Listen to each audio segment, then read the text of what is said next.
মনে করুন গাছের ডালে বাবুই পাখির বাসা, এমন কষ্ট করে বাবুই পাখি বাসাটা বাঁধলো, এত সুন্দর করে বাসাটা বাঁধাইল, কিন্তু তুফান আইসা পাখির বাসাটা ছিন্ন ভিন্ন করে ফেললো। পাখি ডাক দিয়া বলে, রব আল্লাহ, এত কষ্ট করে ঘর বানাইছি, তোমার তুফান এসে এই ঘরটা উড়াইয়া লইয়া গেল। আসমান থেকে জবাব আসে, পাখি এত সুন্দর করে ঘর বানাইছো, তুমি ঘরের মধ্যে থাকার জন্য ঘরটা কেন ফেলে দিয়েছি জানোনি? এই বাসার ভিতরে একটা সর্প বসা ছিল, তুমি ঢুকলেই তোমাকে সবল করে খেয়ে ফেলতো। তার মানে আল্লাহ হলো উত্তম পরিকল্পনাকারী। ছোট্ট সন্তানটা মারা গেছে, চোখের পানি ফেলে কাঁদেন কেন? এটা তো আপনার না, এটা আল্লাহর দেওয়া আমানত। আমানত ফেরত নিলে কান্না যায় না।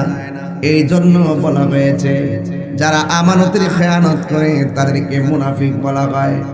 আল্লাহ তোমার সন্তান দিয়েছে, আল্লাহ নিয়ে গেছে, আল্লাহর আমানত আল্লাহ নিয়ে গেছে। আপনি যদি ধৈর্য ধারণ করে থাকতে পারেন, তাইলে আমার আল্লাহ রাব্বুল আলামিন আপনার সন্তানের জন্য মঙ্গল করে দিবে। আজকের ঘটনা চেয়ারম্যান সাহেব, আজকের গত রাতের বেলা ওয়াজের মাহফিলে ঢুকতেছি, হঠাৎ করে রায়পুরা গোকুলনগর থেকে ফোন আসছে। আমার মুরিদ জালাল মিয়া ফোন দিছে, বাজান আব্দুর রহিমের পোলা বয়স 20-22 হবে, হঠাৎ করে স্ট্রোক করে মারা গেছে। আমি রাতের বেলা 3টা মাহফিল করছি, শেষ মাহফিল করে ফজরের টাইমে তার বাড়ির মধ্যে গেলাম, যাইয়া দেখলাম ঘরের দরজার মধ্যে খাটের উপরে লাশটা শুয়ে রাখছে। এমন তাজা শরীর, অ্যামাজিং ফিগার, একদম তরু তাজা যুবক পোলা, মার সঙ্গে খাবার খেয়েছে, কিন্তু হঠাৎ করে একটা ইগি দিয়ে ঘরের ভিতরে সাথে সাথে শেষ হয়ে গেছে। ও যুবক নিঃশ্বাসের কোনো বিশ্বাস নাই। বাবা কেমনে কান্দে, সন্তান কেমনে কান্দে, ভাই কেমনে কান্দে, বোন কেমনে কান্দে, মা কেমনে কান্দে, আমি দেখে এসেছি। আমি গতকালও বলেছি, আজকে দিনের বেলা সকাল 10:30 আমি নিজে তার জানাজা পড়াইছি। ওই নরসিংদী যাইয়া ফজরের পরে গেছি, আর ঘুম নাই। জানাজার নামাজ নিজে পড়াইয়া রৌদ্রের ভিতরে নামাজ পড়াইয়া নিজের হাত দিয়ে মাটি দিছি। এরপরে সেখান থেকে ডাইরেক্ট আপনাদের মাহফিলে এসেছি। আমার গতকাল যেই কথাটা হয়েছে বোঝানোর জন্য বলছি। ছেলের বাবা বলতেছে আমারে, কয় বাজান আমার 2 ছেলে 2 মেয়ে। এই ছেলেটা বড় ছেলে 22-24 বছর। এই ছেলেটারে আমার ঘরের সামনে কবর দিতে চাই। আমি বললাম না না, ঘরের সামনে দিও না, কবর দেখলে তোমার মায়া লাগবে, সন্তানের জন্য তুমি কান্নাকাটি করবে, এই কান্নাটা সন্তানের জন্য ভালো না। সন্তানকে গোরস্থানের মধ্যে গোরস্থানে কবর দাও। সেই জায়গার ভিতরে ঈদের দিন মানুষ ঝাঁকে ঝাঁকে যায় জিয়ারত করে, যে এই জায়গার ভিতরে সব সময় জিয়ারত চলমান থাকে। কথা বলেন ঠিক কিনা?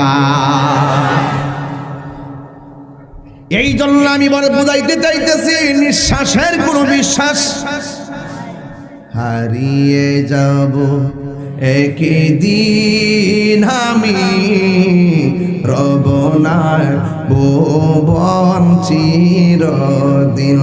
বলো হারিয়ে যাব একদিন, আমি রব না ভুবন চিরদিন। ক্ষমা করে দিও তোমরা আমায়, বলো তোমরা আমায়, ভুল করে তাকে যদি কোনো দিন, হারিয়ে যাব একদিন, আমি রব না ভুবন চিরদিন। বাসে বাগানে বা গোরস্থানে হয়তো দিবে মোরে খবর, তোমার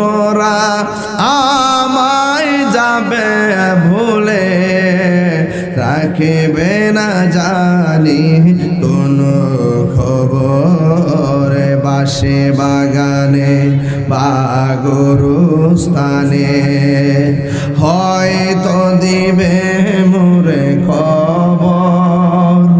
তোমরা আমায় যাবে ভুলে, রাখবে না জানি কোনো খবর।